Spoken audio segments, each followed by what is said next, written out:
her true story from Oklahoma OVO. She said, "I'm not your nurse," and slammed the door, so I moved out and took everything. The first thing I felt was the sharp, grinding pain in my hip.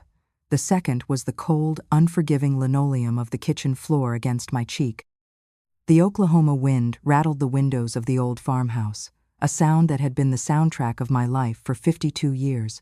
But tonight, it sounded like a lonely ghost crying through the eaves. I'd slipped on a patch of water near the sink water that had pooled there from the dripping faucet I'd asked Rick to fix 3 times this month. My leg twisted beneath me in a way that old bones should never twist, the joint popping with a sound like a dry branch snapping. I couldn't get up. I couldn't even roll over. The pain shot through me like lightning, leaving me breathless and dizzy. All I could do was call out a name I had once spoken with nothing but love. "Brenda?" I managed, my voice a weak, papery thing that barely carried past the kitchen doorway. "Brenda, I need help." The television in the living room was blaring some reality show about housewives arguing over champagne flutes. I could hear the artificial drama, the scripted confrontations, the manufactured tears. It seemed fitting, somehow, for what was about to unfold in my own home. "Brenda," I called again, louder this time, though the effort sent another wave of agony through my hip. "Please, honey, I've fallen." Footsteps thudded down the hallway, heavy and annoyed, like a teenager being called away from their video games. My daughter, Brenda, appeared in the doorway, not with concern in her eyes, but with the weary impatience of someone whose favorite television show had just been interrupted. She was in her expensive yoga pants, the ones that cost more than I used to spend on groceries for a month, and a designer sweatshirt with some logo I didn't recognize. Her phone was clutched in her manicured hand like a lifeline to a world more interesting than this one, its screen still glowing with whatever had been more important than her mother's cries for help. She took in the scene, her 74-year-old mother, sprawled on the floor like a broken doll, and let out an exasperated sigh that seemed to come from the very depths of her soul. "Mom, what now? Did you spill something again?" The casual cruelty of it hit me like a physical blow. Not, "Are you hurt?" or "What happened?" but "What now?" As if I were a chronic troublemaker, a burden that kept inconveniencing her perfectly curated life. I think I broke something," I whispered, the pain making my vision swim with little black spots. "My hip, please, just help me up. Call Rick." Brenda didn't move. She didn't even put down her phone. She stared down at me, her face a mask of cold fury that I'd never seen before. This wasn't the daughter I had raised on this very land, the little girl who used to run to me with skinned knees and broken toys. This was a stranger wearing her face, speaking with her voice, but with a heart made of stone. "You know, I have a life," she said, her voice dripping with venom that seemed to poison the very air between us.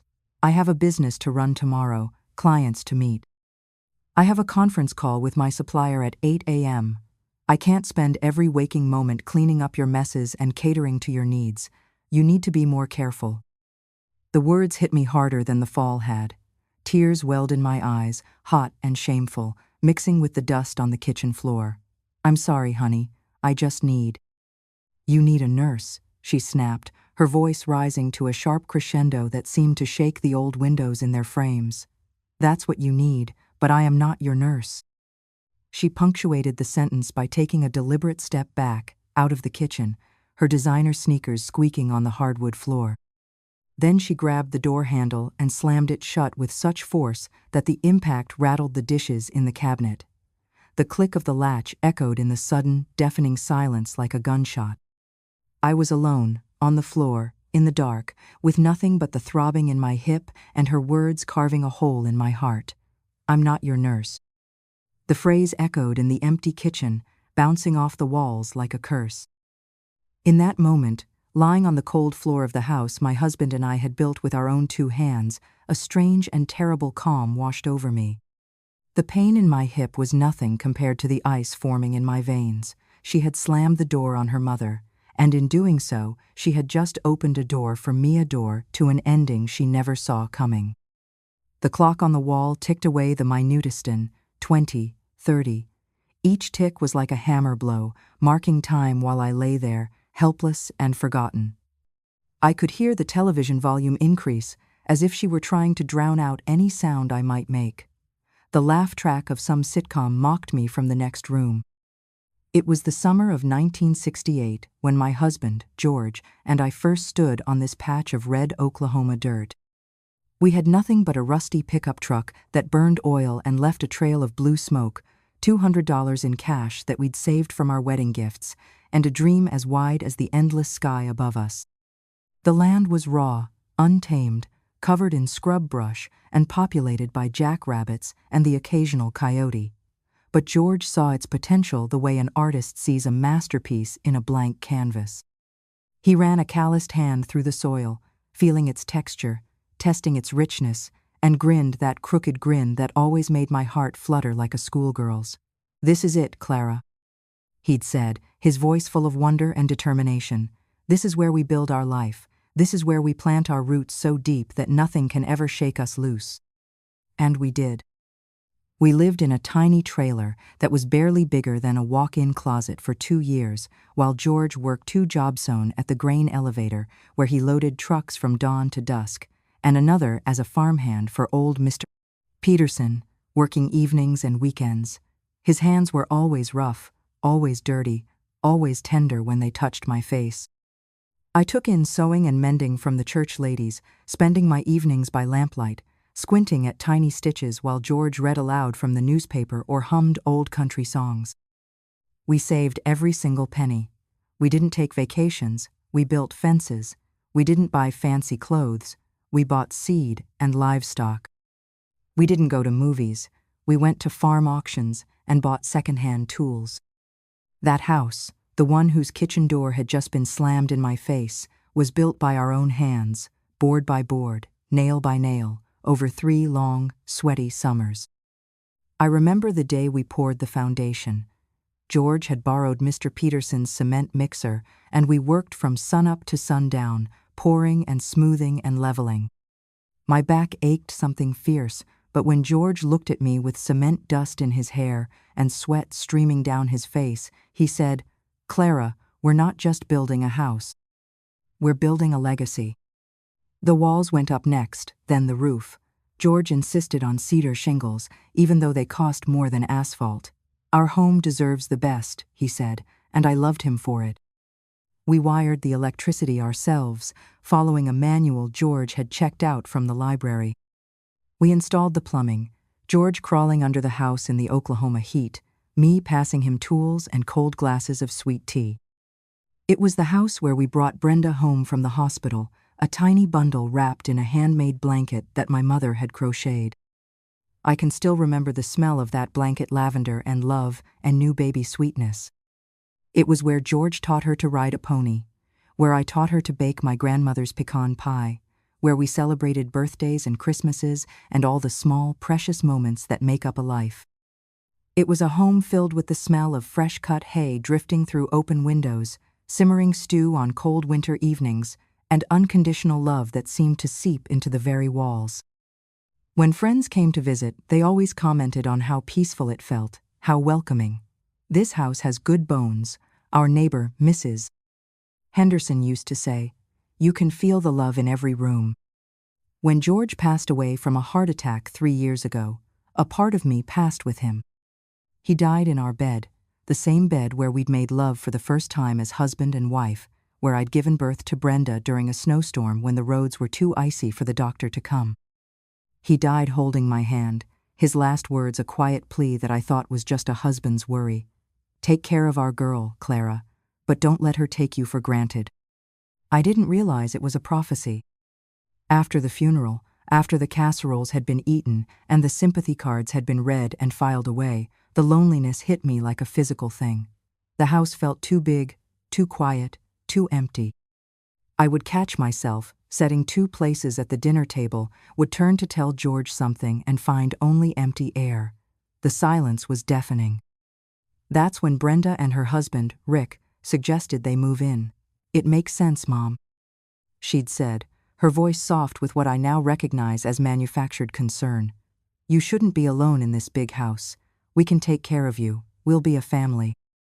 She sat at my kitchen table, the same table where I'd helped her with homework and where she'd told me about her first kiss and painted a picture of intergenerational harmony. Think about it, she said, reaching across to pat my hand. We can all help each other. You won't be lonely, and Rick and I can save money for our own place. It's perfect. Loneliness, I've learned, is a powerful persuader. It whispers lies in your ear, tells you that any company is better than the sound of your own footsteps echoing through empty rooms. I agreed, thinking I was getting my family back. I didn't realize I was signing my own eviction notice. The first year was a slow, creeping invasion, so gradual that I didn't notice it happening until it was too late. It started with small things suggestions, really. My hand-stitched quilts, the ones I'd made during the long winter evenings when George was alive, were too busy for the aesthetic they were going for. They were folded away in cedar chests and replaced by gray, minimalist throws from some expensive catalog. It's just more modern, Mom, Brenda explained when I asked about my grandmother's wedding ring quilt. These new pieces really open up the space. Next came the family photos on the mantelpiece, the pictures of George and me on our wedding day, of Brenda's first steps, of Christmas mornings and birthday parties, were put in a box in the attic to make room for abstract art that looked like someone had sneezed paint onto a canvas. Less clutter, Brenda said, more sophisticated. My routine of cooking big Sunday dinners for anyone who wanted to come was deemed unhealthy and old-fashioned. The dining room table that had hosted church potlucks and birthday celebrations was declared too formal for everyday use. The rose bushes George had planted for me on our 25th anniversary were too much work and attracted too many bees. Slowly, insidiously, I became the live-in, unpaid maid, chef, and gardener. I cooked their meals, but only the foods they approved, of nothing too spicy, nothing too ethnic, nothing that might leave a lingering smell. I washed their clothes, but only according to their complicated system of sorting and special detergents. I tended the garden, but only the plants they deemed acceptable. They never said thank you, they didn't have to. I was just there. A piece of furniture that happened to be useful. I remember one morning, I was making my coffee the way I'd made it for 50 years strong and black, in the same chipped mug George had given me for our first anniversary. Brenda walked into the kitchen, took one look at me, and wrinkled her nose. Mom, that coffee smells awful. Could you maybe make it a little less intense? Rick and I are trying to create a more zen atmosphere in the house. I stared at her, this woman who had once been my little girl, who had once sat on my lap and begged for just one more story before bedtime. It's just coffee, honey, I said quietly. I know, but it's so strong, and that mug, she gestured at my treasured cup. It's kind of an eyesore, don't you think? We bought you a nice new set. They're in the cabinet. The new mugs were white and sterile, as cold and impersonal as a hospital room. I missed the weight of my old mug, the way it fit perfectly in my hands, the faded flowers that George had chosen because they reminded him of me. Another day, I was in the garden, tending to the tomatoes I'd planted in the small patch George had always reserved for my vegetables. I was humming an old hymn, the way I always did when I worked with my hands, when Brenda appeared at the back door. Mom, could you keep it down? I'm on a conference call. I looked up, my hand still buried in the soil. I was just humming, sweetheart. I know, but it's distracting. And maybe you could work on the garden later. The clients can see you through the window, and it's not exactly the image we're trying to project. I wasn't projecting anything. I was just trying to grow tomatoes in my own backyard. The final straw came 6 months later when I tried to share some news with Brenda. I'd received a letter from my old friend Martha, who lived in Florida now. She'd written to tell me about her new great-grandchild, about the little girl who had her grandfather's eyes and her grandmother's smile. I was excited to share the news, to feel connected to the world beyond these walls that felt more like a prison every day. I found Brenda in the living room, scrolling through her phone, her face lit by the blue glow of the screen. She was frowning at something, her fingers tapping away at a response to some social media post. Brenda, honey, you'll never guess what Martha wrote to me about. Not now, Mom, she said without looking up. I'm dealing with something important. I waited, standing there like a servant waiting for permission to speak. 5 minutes passed, 10, 15, finally, I tried again. It's just a quick story about… Mom, I said, not now. She looked up then, and the irritation in her eyes was like a slap. Can't you see I'm busy? This is my livelihood we're talking about here. I went back to my room, the small bedroom that had once been Brenda's, where I now slept in a single bed surrounded by boxes of my belongings that no longer had a place in my own home. I sat on the edge of the bed and held Martha's letter, reading it again and again, trying to hold on to the joy I'd felt when I first opened it. That's when I realized that my world had shrunk to the size of a single room and I was disappearing inside it. Then came the boutique. Brenda had been talking about it for months, her eyes lighting up in a way I hadn't seen since she was a child. She had a dream of opening a chic little shop in town, selling expensive candles and farmhouse-style decor to city people with weekend homes. She showed me pictures on her phone of similar stores, all whitewashed wood and carefully curated vintage pieces. It's going to be amazing, Mom, she said, her voice full of the kind of excitement that made me remember why I'd fallen in love with being her mother in the first place. I've already found the perfect location. It's in that new development downtown, right next to the coffee shop that all the tourists go to. The only thing she lacked was capital. I should have seen it coming, should have recognized the setup, but I was still that mother who wanted to see her daughter happy, who wanted to believe that somewhere inside this cold woman was the little girl who used to bring me dandelions and call them flowers. Mom, she began one evening, her tone syrupy sweet, the kind of voice she'd used as a child when she wanted an extra cookie or permission to stay up late. I've been thinking about the boutique, and I have a proposition for you. We were sitting in the living room, or rather, I was sitting while she paced back and forth, her hands moving as she spoke. Rick was there too, nodding along like a bobblehead doll, his eyes following her every movement with the devotion of a well-trained dog. You know how you've been saying you want to feel useful again? Well, this could be perfect for both of us. If you could just help me get started, it would be like an investment in both our futures. I'll pay you back every dime, with interest. It's a solid business plan, Mom. I've done all the research. She pulled out a folder full of papers, market research, demographic studies, profit projections. It looked official, professional, convincing. She'd clearly put a lot of work into it. How much would you need? I asked, though I already knew the answer would be more than I was comfortable with. 200,000, she said quickly, as if saying it fast would make it seem smaller. I know it sounds like a lot, but Mom, this is going to be huge. I can feel it. And it's not like you're using that money for anything else. The words stung more than she probably intended. It's not like you're using that money for anything else. As if my life, my future, my security was nothing. As if the money George and I had saved penny by penny was just sitting there, purposeless, waiting for her to give it meaning. I wanted to see my daughter happy. I wanted to believe in her, to believe that this venture would somehow bring back the girl I'd raised. So I went to the bank the next morning and withdrew $200,000 from the life insurance and savings George and I had painstakingly built over 50 years. The teller looked at me with concern, asking twice if I was sure about such a large withdrawal. It's for my daughter, I said, and that seemed to satisfy her. My lawyer, Sam Whitmore, had been George's best friend since childhood. They'd served in Vietnam together, had been each other's best men, had raised their children together. When I called to tell him about the loan, he went quiet for a long moment. Clara, honey, I think you should come in and we should talk about this properly. Just as a precaution, you understand. Business is business, even with family.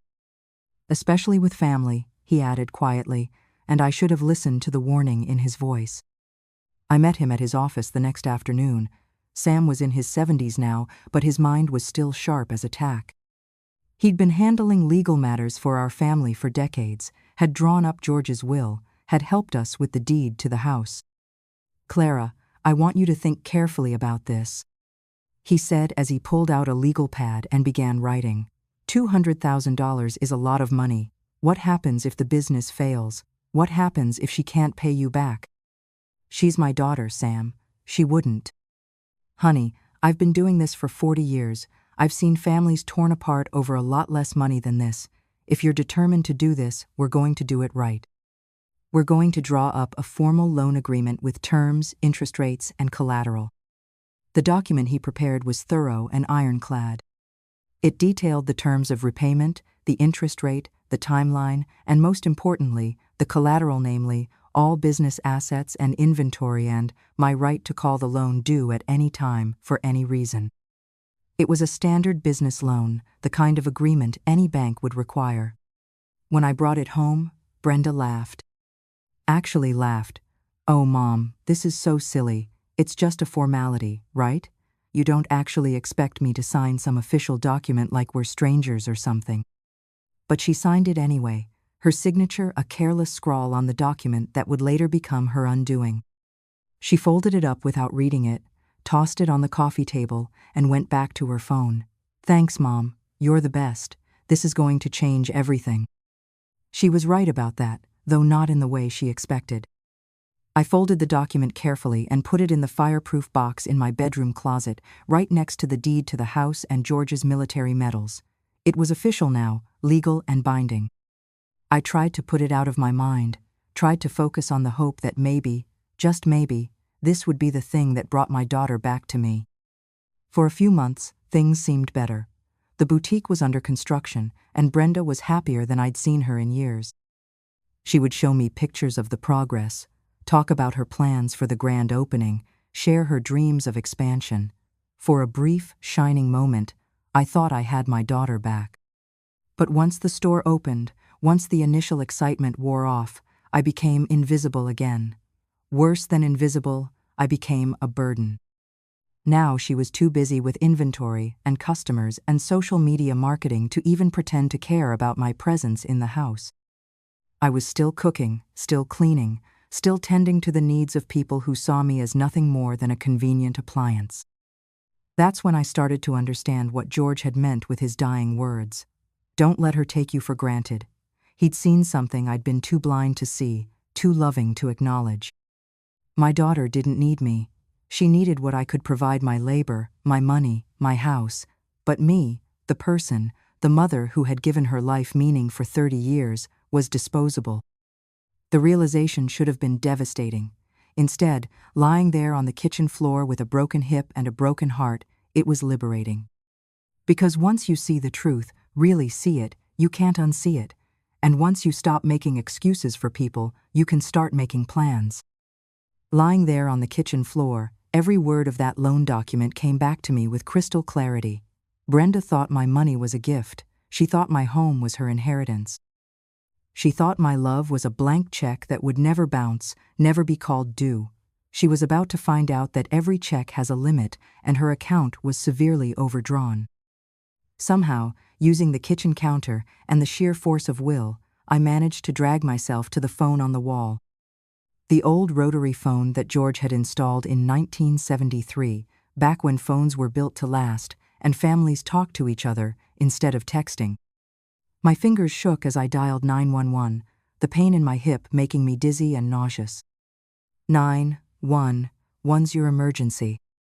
I've fallen, and I think I broke my hip, I managed to say. I can't get up. Ma'am, I'm sending an ambulance right now. Can you tell me your address? I gave them the address, the same address I'd called home for 52 years. The same address where I'd raised a daughter who had just left me on the floor like a piece of garbage. The paramedics were kind and gentle, two young men who treated me with the respect and dignity I'd forgotten I deserved. They stabilized my hip, got me onto a stretcher, and loaded me into the ambulance with professional care and genuine concern. Is there someone we should call? One of them asked as we drove toward the hospital. I thought about it for a moment. Brenda and Rick were in the house, but they hadn't come out to see what was happening. They'd heard the sirens, seen the flashing lights, but they hadn't bothered to check on me. No, I said finally. There's no one to call. At the hospital, the doctor confirmed it, a fractured hip. Surgery would be required, followed by weeks of physical therapy. I was looking at months of recovery, Months of vulnerability, months of needing the kind of care I'd just been told I had no right to expect. "Do you have family who can help with your care?" the doctor asked, his voice gentle but concerned. "I thought I did," I said quietly, but I was wrong. I spent the next 48 hours in a haze of pain medication and cold, stark clarity. The fog in my mind cleared, leaving behind a landscape of absolute certainty. I knew exactly what I needed to do. Brenda visited once, for a total of 15 minutes. She arrived with her phone in her hand, already distracted by something more important than her mother's broken bones. She stood at the foot of my hospital bed, shifting from foot to foot like a child who'd been forced to visit a sick relative. "How are you feeling, Mom?" she asked, but her tone was perfunctory, the kind of question you ask when you're expected to ask but don't really want an answer.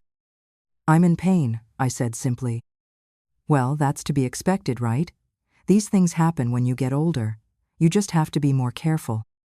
She complained about the cost of parking, about having to cancel a brunch date with her friends, about how inconvenient it was that the hospital was so far from her boutique. She never once asked if I needed anything, never offered to bring me anything from home, never even sat down in the chair beside my bed. "I can't stay long," she said, glancing at her watch. "I have a delivery coming to the store, and I need to be there to sign for it." That was all I needed to know. Her priorities were clear, and I wasn't one of them. The moment I was discharged to a temporary rehabilitation facility, I made my one and only call, not to Brenda, to Sam, my lawyer. "Sam, it's Clara," I said, my voice steady and clear for the first time in months. "I need you to do something for me. I'm calling in a debt." The silence on the other end of the line was telling. Sam was a smart man, and he knew exactly what I was talking about. "Clara, are you sure about this? This is a big step." "I'm sure," I said. "I've never been more sure of anything in my life." We met in the sad beige meeting room of the rehab center 2 days later. I had the nurse wheel me in, and I laid out my copy of the loan agreement on the table between us. The paper looked crisp and official, bearing Brenda's careless signature at the bottom. Sam put on his reading glasses and read it over, his eyebrows rising slightly as he took in the terms. "She really signed this," he murmured, more to himself than to me. "She never thought you'd use it." "She was wrong," I said, my voice carrying the weight of 52 years of decisions, 52 years of putting other people's needs before my own. 52 years of believing that love meant accepting whatever scraps of affection people were willing to throw your way. "I want you to execute the terms, immediately. I want the loan called in. I want the collateral seized, and I want a formal notice of eviction for them, from my house. Give them 10 days. Sam leaned back in his chair, studying my face. "Clara, are you absolutely sure about this? This is final. There's no going back from this." "They slammed the door on me when I was lying on the floor with a broken hip, Sam," I said, and my voice didn't waver. "It doesn't get more final than that." He nodded slowly, understanding passing between two old friends who had both learned hard lessons about family and loyalty. "All right, Clara, I'll handle everything. But I want you to know I'm proud of you. George would be proud of you too." The first notice arrived at the boutique via a certified courier 2 days later. It was a formal, legally binding letter demanding immediate repayment of the $200,000 loan, plus accrued interest, within 10 business days. The second notice was served by a sheriff's deputy at the farmhouse, informing Brenda and Rick that as non-owners, their tenancy was terminated and they had 10 days to vacate the property. My phone started ringing almost immediately. I was sitting in my wheelchair by the window of the rehab center, watching a blue jay peck at a feeder some kind volunteer had hung outside. The afternoon sun was slanting through the glass, warm on my face, peaceful in a way I hadn't felt in years. I let the phone ring. And ring. And ring. The message, when I listened to it later, was a symphony of panic and rage, a crescendo of disbelief and entitlement that would have been funny if it weren't so pathetic. "Mom, what is this? What the hell have you done? Sam was just at my shop with some legal papers saying I have to pay you back $200,000. That's impossible. That money was a gift. You can't do this to me. I'm your daughter. You're trying to ruin me. My whole life is falling apart. You call him off right now. Do you hear me? Right now." The voice was familiar, but the tone was that of a stranger, shrill, demanding, completely devoid of any recognition that her mother might have feelings, might have rights, might have reached the end of her patience with being treated like garbage. I deleted the message without a second thought. The calls kept coming, but I didn't answer any of them. Rick called too, his voice less hysterical but equally desperate. "Clara, please, we need to talk about this. This is crazy. Families don't do this to each other. We can work something out." But we weren't family. Family doesn't leave you on the floor with a broken hip. Family doesn't slam doors in your face when you're in pain. Family doesn't treat you like an inconvenience in your own home. Over the next week, while they scrambled and panicked, I focused on my recovery. I did my physical therapy with a quiet determination that surprised even my therapist. While they were packing boxes and making frantic phone calls to lawyers who would tell them exactly what Sam had already told them, that the contract was ironclad and enforceable, I was learning to walk again. While their world was collapsing, I was building a new one. I used the rest of my savings to put a down payment on a beautiful, modern, one-level apartment in a retirement community in Tulsa called Golden Years Village. It was nothing like the farmhouse. It was smaller, more modern, with amenities I'd never dreamed of. There was a fitness center, a library, a game room, and most importantly, there were nurses on call 24 hours a day.